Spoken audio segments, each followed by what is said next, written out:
ఇదిగో ఈ ఉత్తరం రాసిన నువ్వేనా? అవును నేనే. తమరు జనాల నుంచి వచ్చారా? అవును. భేష్ భేష్, నేను రాసిన వెంటనే వచ్చేసారే. ఇదిగో నువ్వు అడిగిన 1000 రూపాయలు తీసుకొని ఆ సీతను మాకు అప్పగించు. తొందరపడగలడు తమ్ముళ్ళు. నేను సీత గురించి మీకు చెప్పానని మా చిన్నబాబు తెలిస్తే నన్ను కాల్చి బూడిద చేసి టీ పొడిలో కలిపి తాగుతారు. నేను దూరం నుంచి చూపిస్తాను, మీరు హాయిగా రావణాసులా ఎత్తుకుపోండి.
ఇన్స్పెక్టర్ గారు గంట నుంచి 2 గ్రూపుల వాళ్ళు మమ్మల్ని చంపేయడానికి చేస్తున్నారండి. మీరు కాపాడాలి సార్.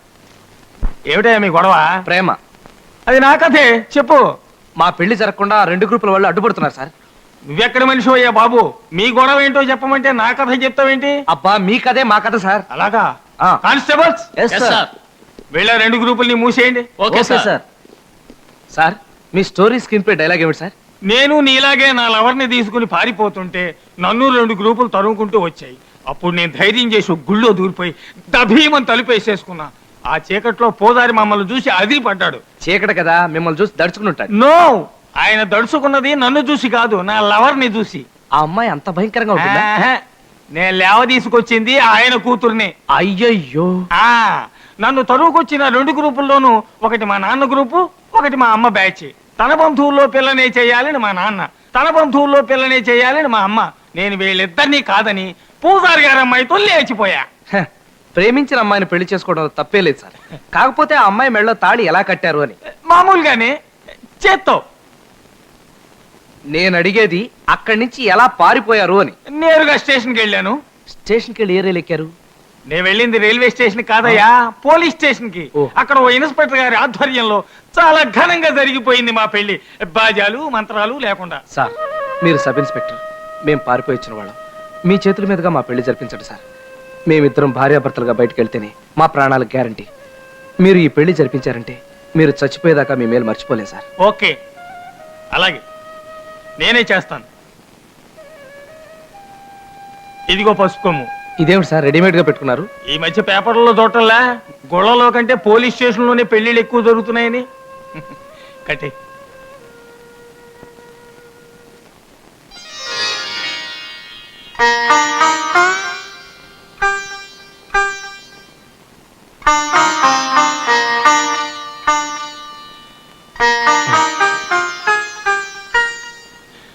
God bless you. ఇది 28వ. ఈ నెంబర్ ఏమిటి సార్?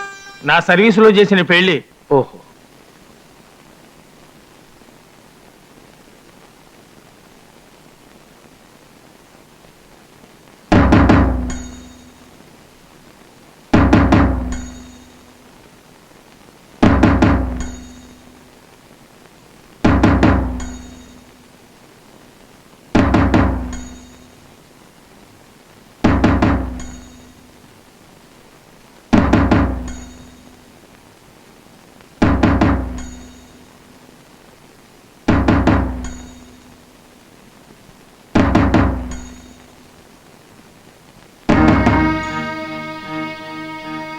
బామ్మ, నీ ప్రాణాలన్నీ నా మీదే పెట్టుకున్నావు. నాకు తెలుసు నా కాల్లో ముళ్ళు గుచ్చుకుంటే నీ కంట్లో గుచ్చుకున్నంతగా విలవిల్లాడిపోతావు. నాకు అది తెలుసు. బామ్మ, నా భవిష్యత్తు గురించి ఎన్నెన్నో బంగారు కళ్ళ కన్నావు. నా పెళ్లి రంగరంగ వైభవంగా చేయాలని ఎంతో ఆశపడ్డావు. నిజమే, నీకు ఆ హక్కు ఉంది. కానీ నాకు కూడా కొన్ని ఆశలుంటాయి కదా. ఈ అమ్మాయి సీత అనాథ, నా అనే వాళ్ళెవరూ లేరు. నేను సీత బ్రతుక్కు తోడవుతానని నీతో చెప్పాలని ఎన్నోసార్లు ప్రయత్నం చేశాను. కానీ నీ హుందాతనం, నీ పెద్దరికం నా నోటికి తాళాలు వేశాయి. ఈలోగా హడావిడిగా మా పెళ్లికి ఏర్పాట్లు చేశావు. నేనేం చేయాలో నాకు తెలియలేదు. బామ్మ, నేను తన్నే పెళ్లి చేసుకుంటానని నీ మీద ప్రమాణం చేసి మాటిచ్చాను. అందుకే ఆ మాట తప్పలేకపోయాను. మాట్లాడవేం బామ్మ, మాట్లాడు బామ్మ.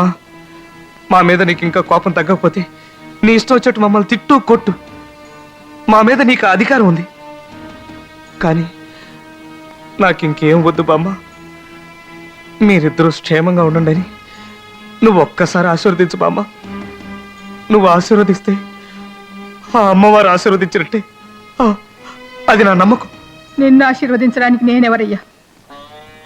ఈ రాజ్యలక్ష్మి మాట అంటే ఈ ఊళ్ళో అందరికీ ఉన్న నమ్మకం, గౌరవం అంతా ఒక్క క్షణంలో పాతాళంలోకి పాతి పెట్టేశావి. నిన్నేమన్నయ్యా? ఈ ఊర్జనం చేసే అవమానానికి సిగ్గుతో చచ్చిపోయానని చూడటానికి వచ్చావా? లేదయ్యా, నేను ఇంకా చావలేదు. మొండి ప్రాణాన్ని కదా. ఆ దేవుడు ఇంకా నన్ను బ్రతికించే వచ్చాడు. బామ్మ, నేను నీ మనవణ్ణి. నన్ను క్షమించు బామ్మ. నిన్ను క్షమించే హక్కు నాకెక్కడుందయ్యా? ఇక నాకే అనుబంధాలు అభిమానాలు లేవు. నిన్నటి దాకా నా మనవడు అని చెప్పుకునేవాడు ఒకడు ఉండేవాడు. ఈనాడు వాడు పరాయి వాడైపోయాడు. నాకెవరు వద్దు. ఎవరేం చేయాలనుకున్నారో అట్టా చెయ్యొచ్చు, ఎవరెట్టా పోవాలనుకున్నారో అట్టా పోవచ్చు. నేను ఎవరికి అడ్డుపడను, ఎవరికి అడ్డు చెప్పను. ఈ ఇంట్లో నన్ను ఒంటరిగా వదిలేయండి చాలు. అయితే నీకు నాకు ఎలాంటి సంబంధం లేదని ఖచ్చితంగా తేల్చి చెప్పేశావు కదూ? సరే, నువ్వు కొనిచ్చిన ఈ గొలుసులు ఉంగరాలు మాత్రం నాకెందుకు? తీసుకో. ఈ వాచ్ మాత్రం మా తాత కొనిచ్చింది. నీ కాళ్ళ మీద పడి దీవెనలు అందుకోవడానికి నువ్వు ఒప్పుకోలేదు కదూ? సరే, నీ కాళ్ళకి ఎలా దండం పెట్టాలో నాకు తెలుసు.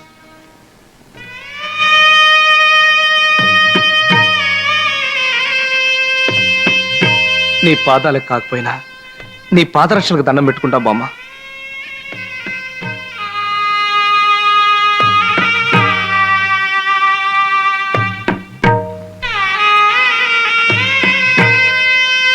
పద సీత, వెళ్ళొస్తాం బామ్మ.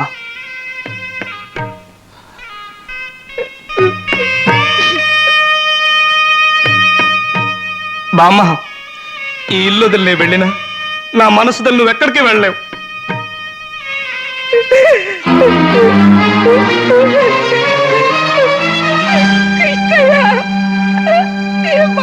పెట్టిపోయావరా? నేను ఒంటరిగా ఎట్టా ఉండేదిరా నిన్ను వదిలిపెట్టి.